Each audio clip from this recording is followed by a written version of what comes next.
Amigos, yo soy el Spider Profe.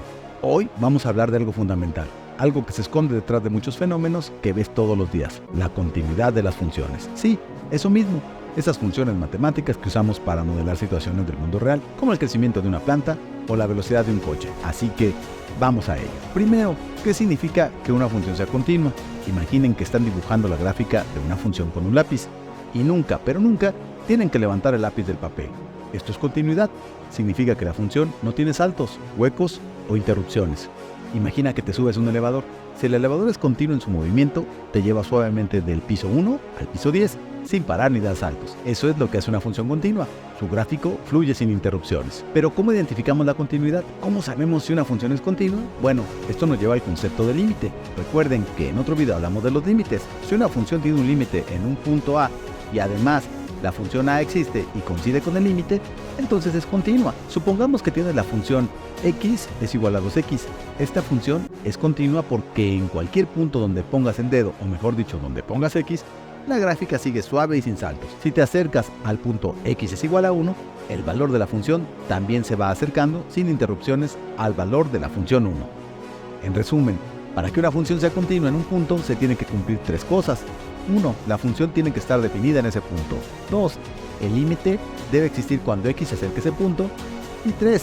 Ese límite tiene que ser igual al valor de la función en ese punto. La continuidad es súper importante en las matemáticas porque nos permite modelar situaciones reales sin interrupciones. Por ejemplo, la continuidad es clave cuando hablamos de fenómenos como el crecimiento de una planta, que sucede de manera gradual, o la trayectoria de un coche que avanza de forma continua en la carretera. Esperemos que sin frenos, ¿verdad? Ahora, si una función es continua, podemos predecir su comportamiento mucho mejor, porque no hay sorpresas, nada de saltos raros o cambios inesperados. En la progresión que estamos trabajando tenemos dos metas principales: observar y obtener información. Aquí lo que tenemos que hacer es mirar con atención la gráfica de una función y usar nuestra capacidad de observación para entender qué está pasando. Piensa en un avión que despega. Al principio la velocidad aumenta gradualmente hasta que llegue a un valor constante. Esto es una función continua que podemos modelar con matemáticas. Lo importante aquí es visualizar cómo la velocidad de un avión cambia suavemente sin saltos. Podemos conjeturar, hacer una suposición educada. Si el avión sigue volando sin cambios bruscos, su velocidad permanecerá continua.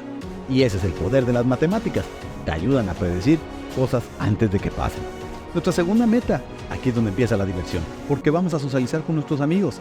O sea, compartiremos nuestras conjeturas y descubrimientos con otros compañeros y así creamos un ambiente matemático de comunicación. Supón que tú estás estudiando la gráfica de la temperatura durante el día.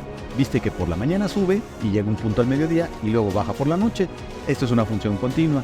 Ahora, si compartes esas observaciones con tus compañeros, ellos podrán aportar algo más. Por ejemplo, discutir cómo afecta la humedad o la velocidad del viento en esa gráfica. Lo importante es que al compartir ideas todos aprendamos algo nuevo y hacemos que las matemáticas sean más divertidas y colaborativas. Porque no se trata solo de saber, sino también compartir lo que sabes.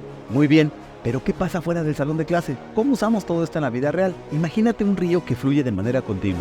Si lo modelamos matemáticamente, podremos calcular la cantidad de agua que pasa por un punto en un momento dado. Y esto es fundamental para cosas como la ingeniería y la planificación ambiental. Por ejemplo, ¿has notado cómo el GPS de tu teléfono te da la ruta más rápida? Eso también gracias a la continuidad.